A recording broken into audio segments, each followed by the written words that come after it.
I ja tornem a estar aquí a Ran de Mar i avui ho farem parlant d'un festival molt especial com és el Tarraco Viva, que en aquesta edició que es celebra enguany faran els 25 tacos i a més ho faran amb una edició molt especial fixant-se en com eren les ciutats romanes, el seu urbanisme i la seva vida diària. A Tarragona, i els que no sou de Tarragona, teniu una cita obligatòria del 8 al 21 de maig, perquè Tarraco Viva comptarà amb 300 actes de divulgació i recreació històrica en 33 espais, on destaca la nova activitat Gent de Tarracó per apropar-se, com dèiem, a la vida dels romans que vivien aquí fa 2.000 anys.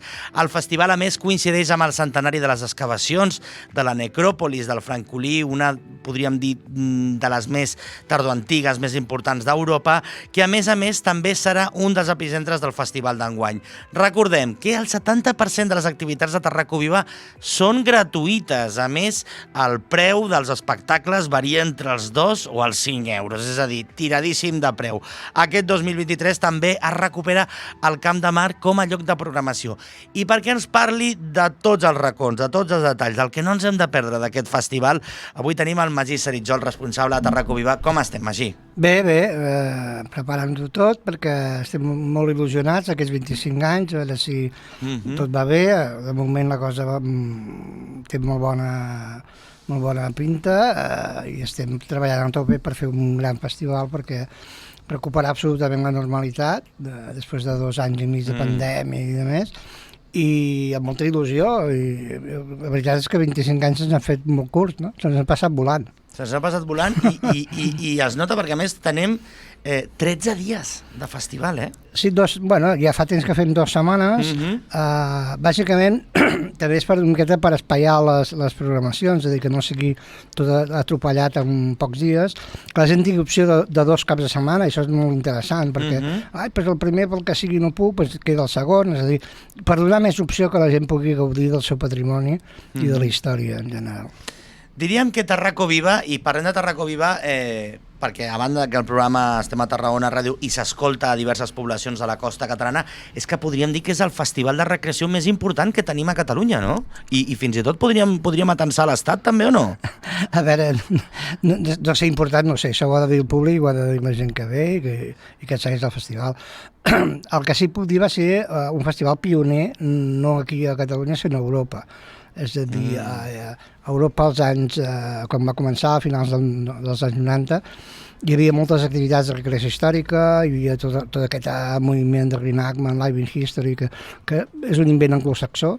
Això a Anglaterra, Alemanya, molts països d'aquest tipus, normalment anglosaxons, més que el Mediterrani. Això feia molts anys que anava.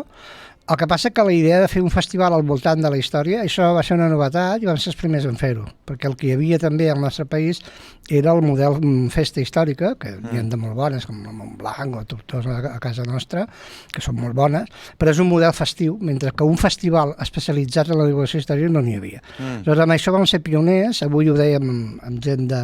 es visitarà gent d'Àustria, de Carnuntum, que tenen també un festival similar al nostre, i estàvem parlant d'això precisament, va dir, home, és que va ser una mica la punta de llança de tot aquest moviment de crear un festival al voltant de la història. Fins i tot els festivals culturals al nostre país, en general a Europa, són d'arts escèniques, d'arts plàstiques, de música, són molts de música, dansa, circ, en fi, tot, i que són molt bons, no?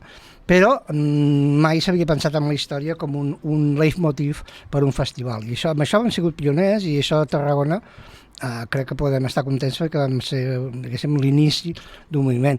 Llocs com Arles, a França, que tenen un patrimoni, també és un patrimoni mundial per l'època romana, que tenen un patrimoni molt maco, un museu fantàstic, van venir a Tarragona fa ja més de 10 anys, per copiar una mica, copiar amb el bon sentit de la paraula, de dir, ostres, ens interessa molt aquest model, perquè no volem fer una festa històrica a l'ús i volem fer una altra cosa, no? I amb això jo crec que en aquest punt estem molt contents. Penso que, anem fent i anem... És que parlem de la participació de més de 70 associacions de recreació, no? A veure, no tantes, no, ja m'agradaria, però vaja, són moltes, són més de 500 persones que participen directament en les activitats a nivell de recreació. Després hi ha moltes més que fan activitats de tot tipus, no? Des de la restauració fins a moltes coses, no? Aquest és un també dels eixos del festival, tot i que dic, és un festival, per tant no és una festa. Com a festival estem contents perquè hi ha molta gent que participa fent activitats. Passa que fan activitats seguint un esquema i una metodologia que és la divulgació des de la ciència, és a dir, no des de l'espectacle ni des del... Hi ha una rigorositat històrica sí, no? Bueno, la paraula rigor a mi no m'agrada massa perquè això sona rigor mortis, però m'agrada la paraula que tingui sentit, és a dir, la divulgació, si l'esperit és divulgar bé, hem d'anar a les fonts originals, que és la gent que en sap. Són els historiadors, són els arqueòlegs. Aquí, afortunadament, Tarragona tenim un privilegi que és clar, tenim una universitat que té estudis d'arqueologia, tenim l'Institut Català d'Arqueologia Clàssica, tenim la Real Societat Arqueològica, tenim museus, és a dir, tenim una base científica molt potent, és una ciutat que des de fa molt de temps està treballant el patrimoni, a vegades amb encerts i a vegades amb desencerts, però tenim una tradició, tenim una història de divulgar la història i tenim una història d'interès pel patrimoni històric. Per tant, jo crec que aprofitar això és la base també del festival, és a dir, no podem inventar-nos la història, és a dir, ha de tenir un referent concret i científic. Jo, clar, els grups de recreació de Tarragona, per exemple, que participen al festival, tots en el seu sitio tenen arqueòlegs, o si no en tenen, consulten els historiadors, consulten els arqueòlegs, no? Perquè és que no pot ser d'altra manera. Si no ho fem així, el que fem és banalitzar la història. Que a veure, que pot estar molt bé a nivell de passar-s'ho bé, no dic que està bé, també té la seva funció, no? Però per aquesta funció d'ensenyar, de transmetre, exacte, no? Aquesta funció la perdríem. Jo penso que nosaltres ja fa 25 anys que ho fem i crec que és el nostre segell, no? És a dir, divulgar, però basant-se en el que ens diu els estudis i el que ens saben. I a més, és que a banda del festival, que és impressionant perquè té recreacions, té monòlegs, té lluita de gladiadors, té un munt d'històries diferents, és a més el fet de que escolliu, de que les representacions es fan als Jocs Romans, es fan als Jocs on estan actualment el patrimoni històric de Tarragona, que això és impressionant perquè és visitar un lloc arqueològic amb una representació. A veure, això forma part també del que es van marcar des del començament, és a dir, el festival neix per donar suport a la candidatura de Patrimoni Mundial. Val? És a dir, el festival des del primer moment s'ha posat al servei de la divulgació del patrimoni històric. Aleshores, jo vaig agafar és a dir, el festival de la temporada alta de Girona, on se fa? Es fa als teatres, no? És un festival de teatre, però se fan als teatres.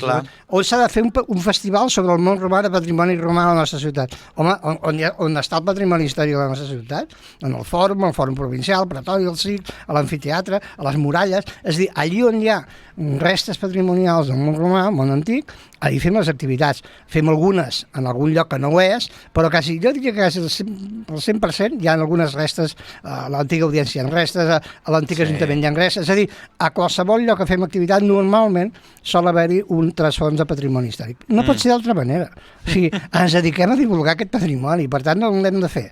Doncs aquí, algunes vegades, és mig en broma, han dit, no, podríem fer-ho a la plaça de Toros, no? A la plaça de Braus. Val, home, és un lloc impressionant, molt bé, però me sembla que no toca. Però no és romà. Ahir em sembla que allí no toca, vale? No toca. És a dir, toca l'amfiteatre, però no la plaça de Braus. Clar, a més, enguany, el que dèiem, el centenari de la descoberta de la necròpolis paleocristiana de Tarragona, una de les més importants d'Europa, on es farà un petit homenatge als descobridors, precisament, no? A veure, d'alguna manera, són 100 anys de l'inici de les excavacions. Aquesta excavació va ser molt important i ha sigut una de les grans excavacions del nostre país. I a més, és un context històric. Fa 100 anys s'excava la necròpolis del Francolí al mateix temps que Howard Carter buida la tomba de Tutankamon. Pràcticament dura el mateix temps, uns 10 anys. Val? És a dir, Tarragona en aquell moment estava en línia amb la millor arqueologia que s'estava fent a nivell mundial. Vam tenir la sort, evidentment, perquè l'excavador principal va ser el mossèn Sergi Vilaró, que ho va fer molt bé. Sí. És a dir, encara arqueòlegs ara diuen que ho va fer amb uns nivells d'exigència científica molt alts. Va fer un treball de documentació gràfica, de fotografies, de planimetria, va fer una excavació realment molt ben feta. I enorme. Són més de 2.000 tombes que es van descobrir, però tombes, clar, amb aixovar, amb estris, és a dir, amb una quantitat de material enorme, que ens ha donat una visió de la nostra ciutat que sense això, sense aquesta excavació, no tindríem moltíssima part de la informació que tenim ara. I volíem celebrar-ho en el sentit de dir, bueno, Tarragona és una ciutat que viu el patrimoni, és una ciutat que té una història arqueològica darrere molt important i volíem destacar-ho. Llavors, clar, 25 anys. Què fem? Doncs tornem una mica als nostres orígens, és a dir, per què vam crear el festival? Per donar suport al patrimoni? Doncs reivindiquem aquest patrimoni, reivindiquem els excavadors, els arqueòlegs, i fem una programació especial allà, in situ, perquè, clar, diem necròpolis i està mal dit. Allò no és una necròpolis, però no només és una necròpolis, allò és un suburbi. Allò era un barri, allí vivia gent. Val? El que passa que a poc, és a dir, es van fer els enterraments i al final pràcticament tot eren enterraments. Però allò era un barri amb, diguéssim, un cementiri. Val? És a dir, era suburbi, per tant, el que farem aquest any és reivindicar el paper de Sergi Vilaró amb una activitat que fa l'Accessos Sant Fructuós, sobre el paper de Sergi Vilaró i l'importància de la necròpolis paleocristiana que tenim allí, que és enorme, que és una importància vital, però també fem una entreestrena que és Suburbium, amb el grup de la IA, que ens explicarà una mica la vida que es feia, és a dir, com és que vivia gent allà. Que estaven bojos aquests romans o què? No, senzillament, a veure, viure a fora les muralles era més barat que viure dins. Clar. Val? És a dir, és una realitat. Avui, com d'això, viure al centre, que normalment quasi sempre és més car, no? Doncs, d'alguna manera, això. Allí hi havia tallers, hi havia magatzems. És a dir, no hem de tenir una idea només d'una necròpolis, sinó que era un barri molt viu. Molt viu, amb moltes activitats. I a més és un jaciment també molt viu, el de la part baixa de la ciutat, encara, eh? A veure, està en un lloc que ara ha quedat envoltat, no? Jo als anys 60, quan hi anava a jugar de petit, allò eren hortes i tal, i més havia el museu, que és molt maco, i al voltat de camps. Ara està envoltat d'edificis. Però tot i així, l'altre dia que fem una presentació d'una revista, vam anar i jo vaig dir, encara me'n trencant. És a dir, vas allà i és un lloc en el qual, si vols, entra, que és una idea que té la Mònica, la directora, Mònica Borrell, la directora del Museu Nacional Arqueològic, que estan ara fent un projecte per recuperar-ho tot, perquè han aconseguit diners del Ministeri i tal i qual. Una de les idees que té és que aquell espai no sigui només visitable a nivell patrimonial, sinó que sigui un espai on la gent pugui anar a passejar una mica. Clar, un parc arqueològic, com un parc, sí, per anar a gaudir pels veïns. I em sembla una idea estupenda, perquè, clar, és a dir, són dues coses al mateix temps. És un lloc que tens un patrimoni riquíssim i al mateix temps pots anar a sentar-te un banc, llegir una mica, descansar. Aquests llocs de la nostra ciutat cada dia els necessitarem més. Sí. I, per tant, és molt important que l'adequem. I jo estic molt il·lusionat, perquè el projecte va molt bé i estan treballant molt I a més, Tarraco Viva no només és Tarragona, també és Altafulla, Cambrils, Constantí, Reus i Vilarrodona, pel que veig. També teniu activitats allà, eh? Sí, per una raó, és a dir, no estem fent res més que no fessin els romans. És a dir, Tàrraco, la ciutat de Tàrraco no s'entenia com només la part entre muralles de la ciutat. Ells entenien la part urbana, que era la part dintre muralles, i després l'àguer, el camp. Però el camp estava directament implicat amb la ciutat. És com un Ferrat, val? És a dir, el rovell, i tot estava enganxat, val? I tot era el mateix territori, no era separat, no tenien lleis diferents, anava junt. D'alguna manera el que pensem, i des de fa molts anys ho fem, i ojalà puguem ampliar més, perquè encara ens queda llocs per això, on hi hagin restes de romans i tal, ens agradaria ampliar la programació, però estem molt contents d'aquesta col·laboració. Jo crec que la gent ha d'entendre que el territori no és Tarragona, sinó que és una cosa més gran. Tot el que és el Camp de Tarragona era una unitat geogràfica, econòmica, social i política. Clar, per això el coneixem actualment també com Camp de Tarragona, perquè era l'àrea d'influència romana de la urbe, no? Hem de pensar que molta gent de la ciutat de Tarragona no vivia dintre de la ciutat, sinó que vivia fora. I molta gent s'ha dedicat a les feines agrícoles i ramaderes. Per tant, les ciutats tal com en tenim no eren estrictament només urbanes. Hi havia molta relació camp-ciutat i era diari. I Magí, també parlem de l'autoritat portuària amb el que esteu col·laborant, on certs espais del port també serviran, no? Sí, bàsicament, a veure, aquest any, a través del Museu del Port ja fa anys que col·laborem, és a dir, el Museu del Port sempre ha fet activitats. El que passa que aquest any hem aconseguit ampliar-les, fem més activitats, algunes directament relacionades amb el que seria el port, és a dir, la història del port de Tarragona. Hem fet 2 monòlegs relacionats amb personatges vinculats al port, fem unes titelles que estan pensades de la vida que podia haver al barri portuari. Hem de pensar una miqueta que la ciutat de Tarragona una miqueta era dual. És a dir, si veiem una miqueta el perfil de la ciutat, en època romana, i jo diria que fins i tot fins fa relativament poc, fins al segle XX, Hi havia un barri del port, que era el barri comercial, econòmicament amb empenta, amb mariners, amb gent del treball, val? I una part alta, més de treball més agrícola, i també de funcionaris. I de més. Això ja passava a l'època romana. Des de l'època romana, la part alta, el que entenem ara la part alta, era un espai d'alguna manera fet, pensat i motivat per les èlits, és a dir, per la gent que tenia diners, pels que manaven, diguéssim, no? I el barri del port era el lloc on vivia la gent. Per tant, la vida se concentrava més en el barri del port, no? I això és molt interessant, perquè es fa que aquesta dualitat de fa 2.000 anys, encara ara, d'alguna manera, fins fa molt poc, perquè ara això ha canviat una mica, evidentment, amb el creixement de la ciutat, però jo diria que fins a meitat del segle XX encara era una miqueta així. Un aspecte interessant de Tarraco-Viana que hem comentat es centrarà en la vida de la gent, en com era el seu dia a dia, el costumbrisme romà dels tarragonins de fa 2.000 anys. I part de les recreacions, de la història, dels monòlegs, són també històries. Sí. Històries que veu recuperar també, suposo, no? Com la de l'assassí, convertit en gladiador... Fes el títol d'aquest any, el tema central és Poder i vida. I fes que contraposo vida a poder, és a dir, poder i vida en una capital romana, no?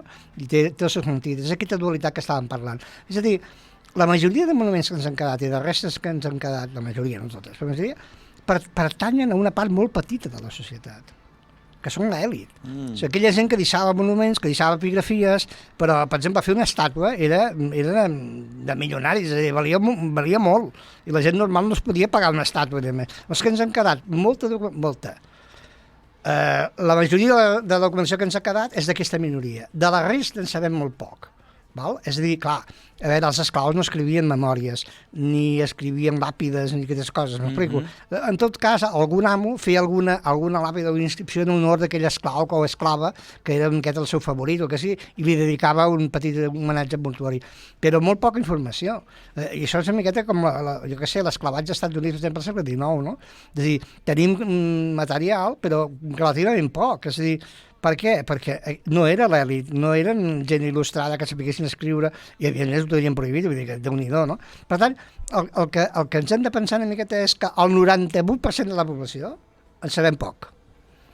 Sabem una mica del 2% de la població. I això és un desajust enorme. El Fergus Miller, que és un dels grans historiadors anglesos que va morir ara fa uns anys, sempre deia, naveguem amb la ignorància.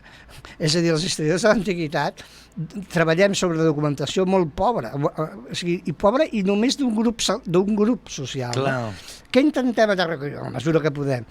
Home, allò que sabem de la gent corrent, que era la immensa majoria, fer, a vegades, per exemple, un exemple que ja que el programa es diu Arran de Mar. Clar, tu ens hem d'imaginar que al Port de Tarragona, clar, estibadors, calafats, oficis vinculats a la navegació, els que cosien les veles, els que feien les cordes, és a dir, hi havia tota una indústria al voltant del moviment portuari enorme. No tenim ni un sol nom. No en sabem gaire, llavors. Ni un. Un dia ha desaparegut, és a dir, no tenim restes d'això, val? Llavors, ara, la història també té una cosa, clar, per comparació, podem induir, per analogies, podem dir, bueno, si era un port de la part occidental important, certament era bastant important, perquè era la que connectava Itàlia i el centre del Mediterrani, l'orient del Mediterrani, la part oriental, amb la part occidental, amb tota Hispània, i era un dels ports importants d'Hispània, home, devia ser un port relativament important. Molt bé. No tenim constància epigràfica d'existència, per exemple, del Sacari, per exemple, els estibadors. N'hi devia haver centenars o milers. No en tenim ni un. Però tenim evidències arqueològiques on a Òstia, per exemple, al port d'Òstia sí tenim evidències. I sabem, per exemple, que els estibadors tenien una mena de sindicat. Estaven agrupats en una associació que es deia Col·lègia, i aquests col·legues vetllaven per repartir, quan hi havia maldades, repartir 4 duros, si moria algú enterrar-lo. És a dir, tenien una espècie com de mútua, entre mútua i sindicat, no? Doncs tota aquesta idiosincràsia social és el que esteu... El que intentarem transmetre una mica, és a dir, perquè, clar, no tenim els noms, d'altres sí tenim els noms, és a dir, per exemple, Tarragona, al ser nomenat Patrimoni Mundial, una de les coses que van valorar la candidatura, gràcies sobretot al gran epigrafista que és Alfoldi, que era un enamorat de Tarragona i va estudiar moltíssim les epigrafies de Tarragona, va dir, una de les grans riqueses de Tarragona són les epigrafies. I us posaré un exemple perquè és molt fàcil d'entendre. entendre, a Tarragona se conserven, me sembla que al voltant d'unes 2.000 epigrafies, val? Que a veure, en el conjunt de les epigrafies que hi va haver a la ciutat és molt petit, el número, Clar. però del conservat és molt gran. Per posar un exemple, la ciutat romana de Girona, Gerunda Parva, Gerunda, se conserven 4 epigrafies. 4. A Tarragona, prop de 2.000. Veieu la diferència, no? Per tant, un dels grans valors de la nostra ciutat és l'herència epigráfica. L'herència epigráfica és molt important perquè ens parla directament en noms i cognoms de gent que va existir, sabem alguns dels orígens, sabem en què es dedicaven, per tant, ens dona informació vital.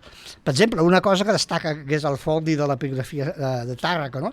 La quantitat d'estrangers que vivien a la nostra ciutat. I s'han trobat moltes inscripcions de gent d'Àfrica, de gent de Grècia, d'Itàlia, de moltes parts de Una l'imperi ciutat romà. molt cosmopolita, Doncs i aquesta és una altra cosa que volem transmetre. I Tarragona no era aquella ciutat tancada en si mateixa, sinó que era una ciutat que rebia gent de molts llocs, molts atrets per l'oportunitat de negoci. A veure, què es pensem? Que això de la migració és ara d'ara? No, això ja havia passat.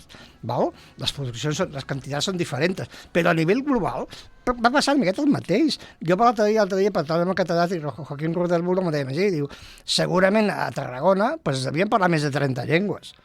Val? Això és el segle I després de Crist. És a dir, ens hem d'imaginar una Tarragona semblant a la nostra d'ara, variat, amb gent de races diferents, gent que prové de mig planeta.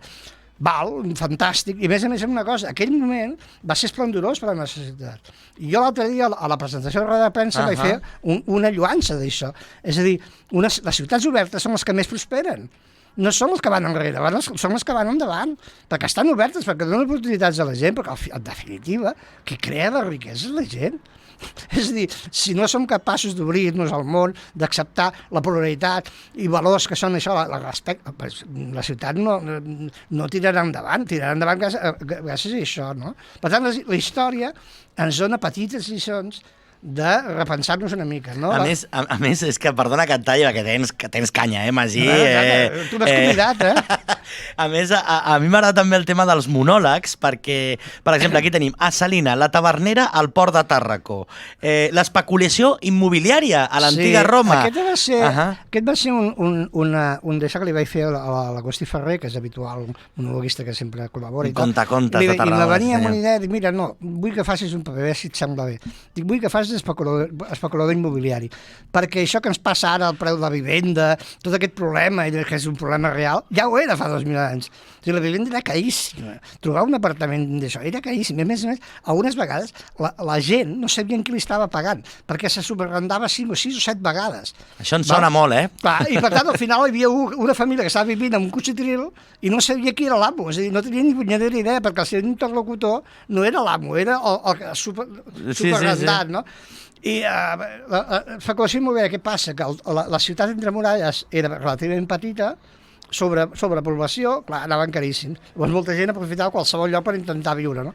Aquí s'escampa pel camp, als suburbis, a les entrades principals de la ciutat, les dos principals, la Via Augusta, el que és ara la Via Augusta, que hi havia una necròpolis, igual que hi havia aquí, és a dir, les entrades de la ciutat era on se posaven els cementiris. També això és una mentalitat molt romana. Els romans, això de la vida més enllà, de l'altra vida, no estava gaire clar. No tenien gaire clar, això. No era una religió d'un més enllà.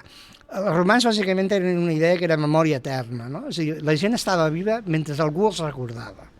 Que això és molt humà. Mentre recordem els nostres morts, d'alguna manera encara estan vius, encara formen part de la nostra vida.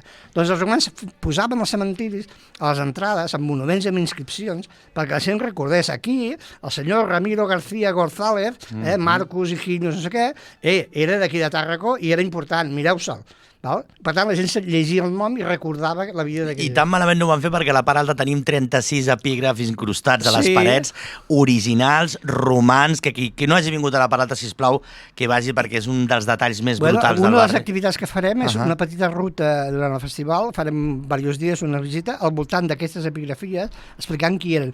Que no eren mindundis, No, clar, No eren era bindondis. gent de la classe eren alta. flamens, flaminiques, o sigui, eren gent de l'alta estatus de la província, no De de fet, terra. una investigadora va parlar l'altre dia d'un dels epígrafs que està a la plaça Natzarens, em sembla que comentava que era de dones, que l'havien fet dones. Sí, bueno, dones n'hi ha vàries. Hi ha vàries flaminiques. La flaminica era la sacerdotessa encarregada del culte imperial, de la part femenina de la família imperial. És a dir, hi havia el flamen, que era el sacerdot de culte imperial, que se n'encarregava del culte a la vessant masculina de la família imperial. L'emperador, els fills de l'emperador, els germans, coses d'aquests. Les flaminiques se n'encarregaven del culte de les dones, dels emperadors, les mares, les filles, per tant era la branca femenina, però tenien un cert poder, i a més les flaminiques normalment solien ser o bé dones de gent poderosa o elles mateixes poderoses, és a dir, que tenien terres, que tenien poder. És a dir, les làpides que veiem, les inscripcions que no són làpides, les inscripcions que veiem, que són pedestals d'estàtua, bàsicament, de la part alta, ens parlen de l'elit,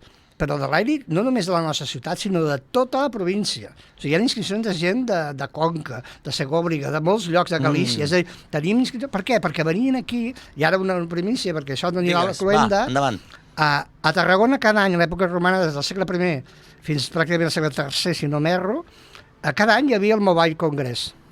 Cada any.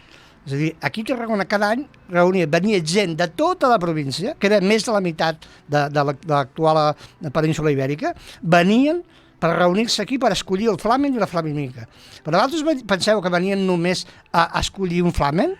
Venien a fer negocis. Ho hem de deixar aquí, que ens estem quedant sense temps. Magí, ets un pou de savies de la veritat. Us recomanem Tarraco Viva de 8 al 21 de maig, Tarragona. No us distragueu perquè les entrades també volen. Un dels festivals de recreació més importants d'Europa. Fins aquí avui a Ran de Mar. Moltes gràcies. Fins demà. Salut!